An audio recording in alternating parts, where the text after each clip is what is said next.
ఊహలన్నీ పాటలే కనుల తోటలో, అదే తొలి కలల కవితలే మాట మాటలో.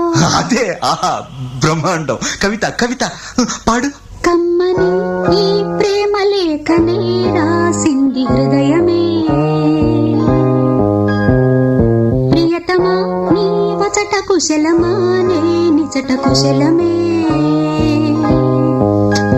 ఊహలన్నీ పాటలే కనుల తోటలో, తొలి కలల కవితలే మాట మాటలో. ఓహో కమ్మని ఈ ప్రేమ లేఖనే రాసింది హృదయమే, ప్రియతమా నీ వచట కుశలమా నే నిజట కుశలమే.